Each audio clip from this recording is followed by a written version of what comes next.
Shalom, selamat datang kembali bersama saya di channel Liata Official. Pada video kali ini kita kembali mereaction video TikTok lagi.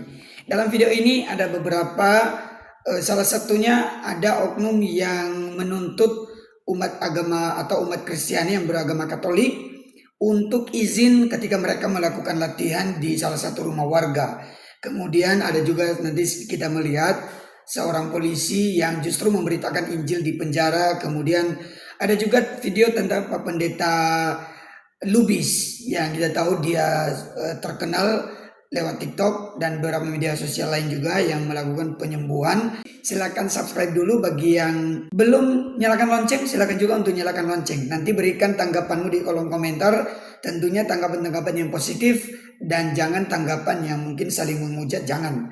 Itu saya harap kita tetap berkomentar dengan baik di kolom komentar.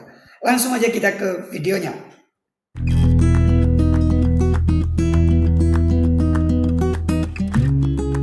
Ya, video yang pertama ini dari akun Cecilia Angelina. Umat Katolik di Sulawesi Selatan Stasi St. Yosep Bulukamba mendapatkan pelanggaran melaksanakan ibadah. Oke, mari kita tonton videonya ya. Ya, masyarakat itu tidak masalah, yang penting disampaikan. Tidak menyampaikan di situ, tidak menyampaikan ke pemerintah setempat. Kalau ada kegiatan begini, bagusnya satu hari sebelumnya kita tanyakan. Biar saya tanya masyarakat bahwa nanti ada begini supaya tidak ada kumpulan. Santai di rumah, telepon lagi. Artinya di sini saya tidak ada ambil. Bingung juga, Tapi sebagai pemerintah ini, saya di tengah-tengah. Jadi bagusnya kita tanya Kak, terus satu harinya saya tanya lagi nih, semua orang-orang tetangga-tetangga yang berdampak langsung bahwa mau ada latihan di situ bagaimana, gitu. Jadi kalau ada nih anu bilang saya sudah melapor sama pemerintah setempat. Jadi kalau begini kan bilang di mana melapor tidak ada. Tidak ada. Nah, begitu anunya mungkin begitu. Sebenarnya kita maaf Pak. Nanti ke depannya kami sampaikan Pak. Nah, begitu. Kan aman. Sampaikan. Supaya kita sampaikan juga ke masyarakat. Saya nanti sampaikan kepada tokoh-tokoh sini bahwa Bagi saya ini suatu hal yang sungguh miris banget ya. Bapak ini seolah-olah yang baju hitam ini, yang pakai rompi hitam ini, dia seolah-olah menyampaikan sesuatu dengan sangat bijaksana. Dia menjadi orang yang menengah atau dia berada di jalan tengah gitu. Biasanya orang seperti ini kan yang meluruskan masalah, yang menyelesaikan lah gitu ya. Tapi bagi saya justru sebenarnya ini adalah bagian diskriminasi bagi orang Kristen. Kenapa? Ya sudah pasti di lingkungan itu mayoritas orang yang tidak beragama Kristen. Pertanyaannya kenapa mereka harus izin ketika ada mereka melakukan latihan? Yang kemudian kenapa juga orang Islam atau orang yang beragama lain yang berada di sekelilingnya harus merasa terganggu kalau mereka atau umat Katolik di sana melakukan hanya latihan aja? Kenapa?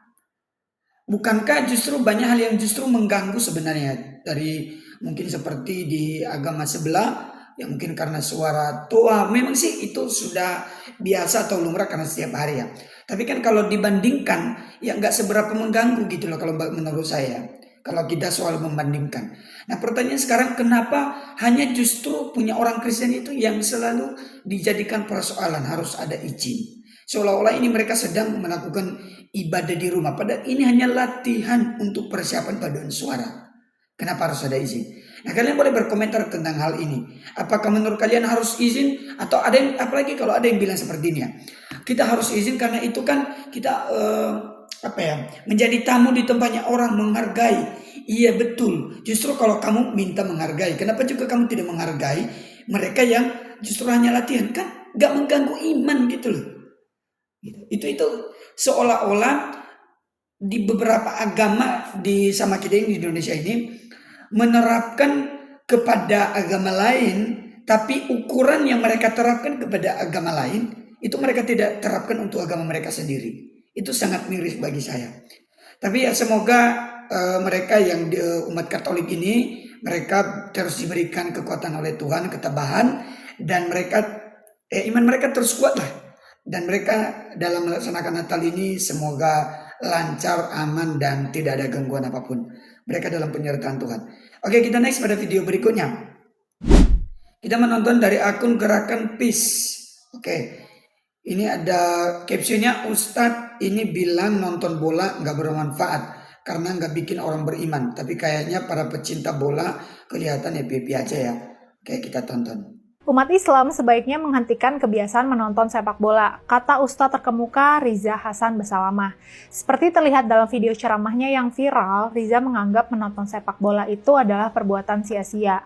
Nonton bola jelas buang-buang waktu, ujarnya. Kecuali, kata Riza, gara-gara sering nonton sepak bola, Muslim jadi lebih kaya, lebih rajin sholat, atau jadi lebih sehat karena kolesterolnya turun.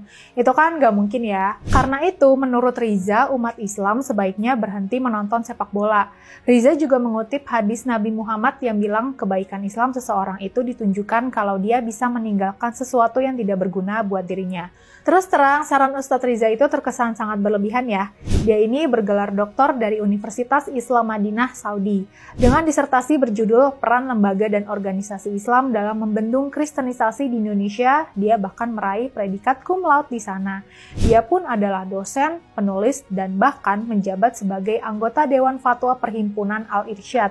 Tapi kok pandangannya terkesan sempit ya? Menonton sepak bola nggak bisa dianggap nggak berguna dong.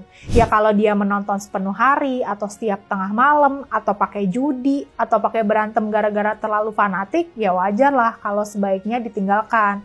Tapi kan mayoritas penonton bola hanya menyaksikan pertandingan itu untuk menyenangkan perasaan, menghibur diri, membangkitkan semangat setelah kerja keras panjang hari, atau bahkan membangkitkan rasa nasionalisme. Berlebihan jangan, tapi kalau menonton for fun sih, masa diharamkan? Mungkin Ustadz Riza nggak suka nonton bola ya, tapi kalau banyak pemeluk Islam yang bahagia menonton sepak bola, boleh ya. Yuk beragama dengan penuh bahagia. Saya nggak tahu ya kenapa pemikirannya seperti itu. Padahal di Indonesia ini, seperti kemarin kan kita pernah reaction juga ya, bahwa justru dikasih captionnya itu hampir semua itu pemain timnas kita itu ya orang yang beragama Kristen. Tapi pendukung yang mendoakan di belakang justru orang yang beragama Islam, umat Islam. Karena kan mayoritas di bangsa kita umat Islam. Dan mereka bahagia, happy, dan menikmati dan mendukung. Karena yang mereka dukung itu bukan masalah agamanya, tapi atas identitas bangsa. Dan bagi saya juga ya luar biasa lah. Tapi kalau dikaitkan dengan seperti apa yang dibilang oleh Ustadz ini, nggak boleh lah karena nggak mendapatkan atau menguatkan iman ya. Saya rasa banyak hal yang memang di dunia ini yang kita lakukan tidak menguatkan iman. Tapi saya rasa kalau itu sebagai hiburan ya kenapa dipersoalkan. Oke, kita next pada video berikutnya. Ini dari akun Rahel ABC, Medan banjir. Tidak lama langsung nyata, jangan menghujat Tuhan. Cerita gereja di Medan sulit dapat izin, diteror warga terpaksa ibadah di depan kantor wali kota. Jangan pernah menghina pekerjaan Tuhan, saudara. Jikalau tidak akan tenggelam kota-kotamu. Saya sudah berkata ini nubuatan ini dari 5 bulan yang lalu. 3 bulan yang lalu, kota Medan. Apa yang terjadi dengan kota Medan? Tenggelam seatap-atapnya, saudara. Jangan bermain-main dengan kuasa Tuhan. Jangan bermain-main dengan kuasa Roh Kudus. Anda tidak percaya nubuatan saya, saudara? Saya sudah bernubuat dari 5 bulan yang lalu. Saya nggak tahu apakah di video ini betul suara asli dari akun ini. Tapi sepertinya kayaknya bukan. Tapi suatu hal yang perlu kita ambil dari sini adalah bahwa memang orang yang melakukan penghujatan itu ya pasti Tuhan akan membalasnya. Itu aja intinya, Tuhan pasti membalas kepada orang yang melakukan hujatan kepada dia. Jadi orang yang mengkhianati dia, orang yang meninggalkan dia, apalagi orang yang menistakan namanya dia gitu, menghujat dia, pasti dia akan memberikan pembalasan. Tapi itu bukan bagian kita sebagai manusia untuk melakukan pembalasan. Bukan hanya kita, tapi itu bagiannya Tuhan. Tapi ya pastilah orang-orang yang memang benci Tuhan, orang-orang yang menghina dia, pasti Tuhan akan berlaku sesuai dengan kehendaknya. Ferdinand DM23, oke, ini bapak polisi, dia memberitakan Injil di penjara. Jadi karena kakak perempuan masih mandi, jadi DP gorengan orang titip di sini. Dan bertepatan guys, kita menemukan ini. Ternyata di penjara itu banyak buku-buku rohani. Jadi ini baik. Buku-buku Alkitab atau buku-buku rohaninya sangat banyak ya. Beginikah hidup Anda dahulu? Ini judul. Kali ini ada tadi Alkitab Allah tipis. mengasihimu. Ini bacaan bagus, mujizat di sekitar kita. Oh, ini ada begini? Ada. Di sini ada lagi.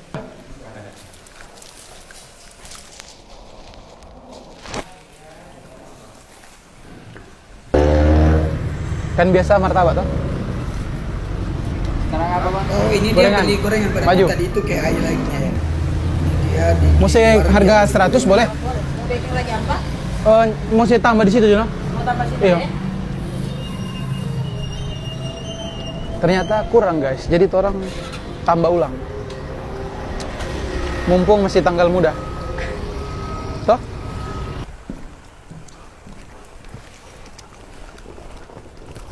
Nyame.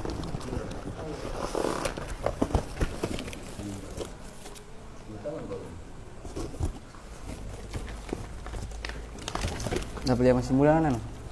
Umur berapa? Umur berapa? 17. Kasus apa? Dah. Dah.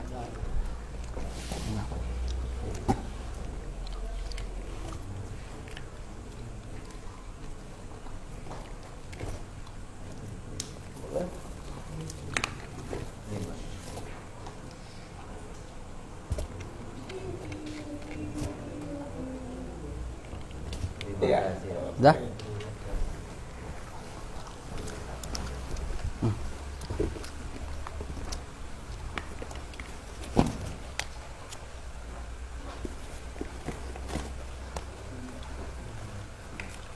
Boleh?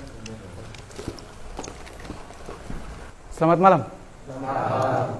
Jadi apa yang kita bikin ini semata-mata bukan karena mau kasih enak, mar selagi ada berkat, jadi kita pure berbagi formoni. Dengan satu tapi pesan, tetap semangat, tetap berdoa, rely on God. Andalkan Tuhan selalu. Nah, yang paling pertama beribadah. Tentu beribadah berdoa. Di sini ada Alkitab atau ada Al-Qur'an? Ada toh? The most important thing itu berdoa. Kita lihat sama, bukan manusia sempurna. Belum tentu kita dengoni kita yang masuk surga. Artinya surga itu Tuhan yang tentukan. Jadi bukan berarti kita mentang-mentang di luar, kita yang lebih suci dah. Mari kita selalu berusaha untuk menjadi yang lebih baik. I'll always try to be better than yesterday. Selalu berusaha untuk menjadi lebih baik dari kemarin. Dan yang satu tapi pesan, tetap pentingkan doa. See you next time. Senang buku dapat dengoni, nanti ulang buku dapat pulang ya. Selamat malam. Bye. Wah, luar biasa ya. Bagi saya sangat kagum dengan anak muda ini. Memang dari apa yang saya nilai, dia ini beragama Kristen. Jadi dia tidak memandang bulu. Tadi dia nanya apakah di sini ada yang punya Al-Quran atau Alkitab. Yang penting dia nanya berdasarkan agama masing-masing. Tapi yang penting dia menyampaikan pesan-pesan yang begitu luar biasa bagi mereka supaya terus mereka merubah hidup mereka. Dan tentunya bukan hanya sekedar berdasarkan moral yang secara umum aja, tapi berdasarkan iman di dalam agama masing-masing. Jadi supaya mereka yang ada dalam penjara itu, ya kita nggak tahu ya mereka kenapa sampai di dalam situ, apa penyebabnya, apa yang menjadi latar belakang mereka, dan dia menguatkan mereka.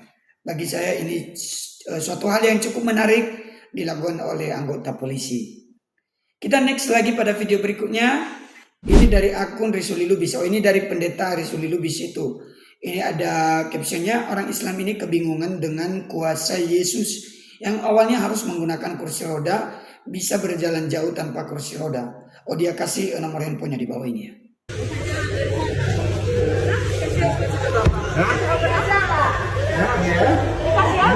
Saya ya, bisa jalan ya. Bisa jalan nanti. Dan saya mau bisa jalan nanti. Jalan sendiri. Jalan sendiri.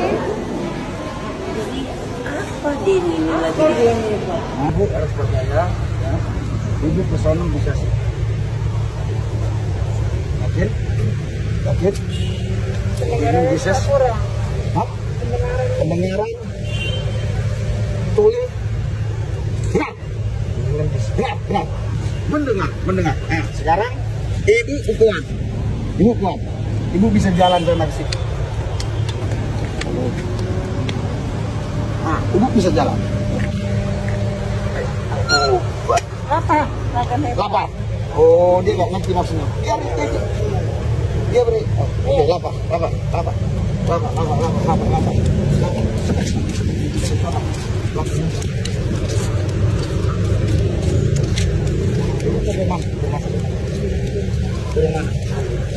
Oh.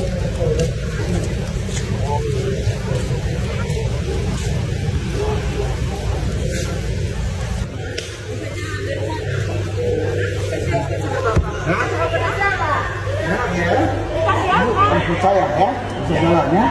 Bisa jalan nanti. Alhamdulillah. Ini apa? Bisa jalan dari jauh. Iya.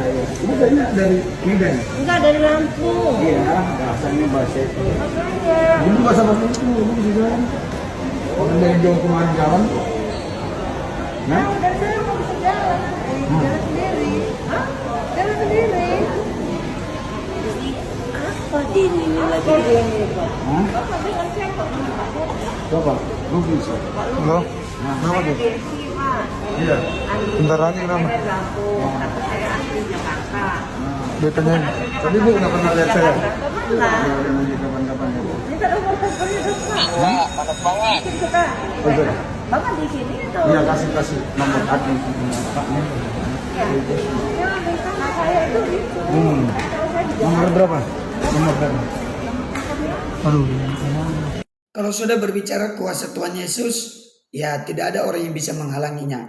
Manusia tidak mampu karena memang dia adalah Allah yang berdaulat. Dia menyembuhkan siapa saja, yang penting dengan iman di dalam dia. Ya pasti ibu ini mungkin dia secara ini dia tidak percaya pada Tuhan Yesus sebagai Tuhan dan Juru Selamat, tapi ya pada saat ini saya yakinlah bahwa ini cara Tuhan menunjukkan bahwa dia adalah Allah yang berdaulat, dan Yesus itu yang mungkin dianggap mereka sebagai hanya manusia, hanya nabi, dia menunjukkan bahwa dia adalah Allah yang mampu menyembuhkan.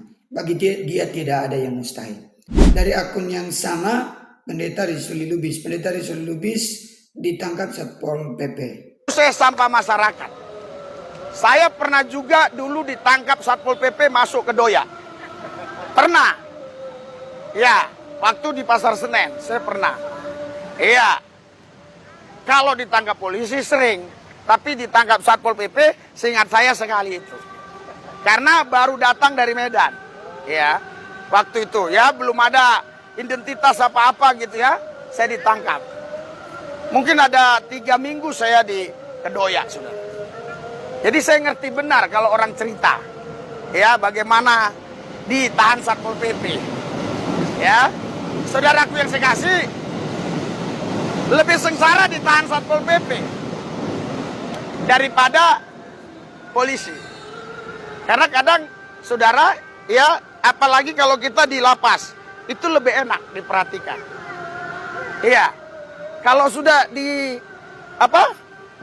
Kedoya, itu kita nggak tahu kapan disidang, kita nggak tahu kasus apa, pasalnya nggak ada, dan kita nggak tahu kapan bebas. Iya, tiba-tiba aja Rizuli Lubis bebas. Kalau waktu di Salemba, di Cipinang kan kita tahu, ya sidang dulu kena berapa, kapan bebas. Kalau Satpol PP kita nggak tahu kapan bebas. Haleluya. Haleluya. Jadi makanya saya bilang lebih menderita ditahan Satpol PP daripada di lapas Cipinang, di rutan Salemba. Iya. Karena itu saudaraku yang saya kasih, ya, Tuhan mau supaya semua saudara berseru-seru kepada Tuhan, karena Tuhan siap menolong saudara. Berikan sorak-sorai buat Tuhan Yesus. Haleluya. Hari ini juga Tuhan siap nolong saudara. Nggak tunggu besok. Kalau saudara minta tolong saya bisa katakan besok. Ya, tapi kalau Tuhan, dia nggak punya kata tarsok. Tuhan selalu siap. Tapi persoalannya, apakah pikiran hati saudara sudah Anda berikan ke Tuhan? Kalau pikiran hati saudara sudah Anda berikan ke Tuhan, saya percaya malam ini pun berkat Tuhan akan mengalir limpah ruah atas saudara. Karena saudara sudah memberikan hati, pikiran saudara, hidup saudara kepada Tuhan. Jadi kehadiran saya kemari, ya, bukan karena agama, bukan juga karena organisasi, bukan juga karena partai politik. Kehadiran saya kemari supaya Anda mengalami Tuhan dan diberkati Tuhan. Berikan sorak-sorai buat Tuhan Yesus.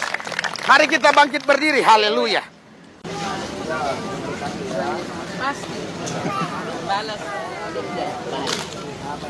Pas. Balas dari lumayan, Bapak. Terima kasih, Pak. Yang mana? kemarin. Berarti udah ya. Bagi ya. Ini cari nggak dapat tuh.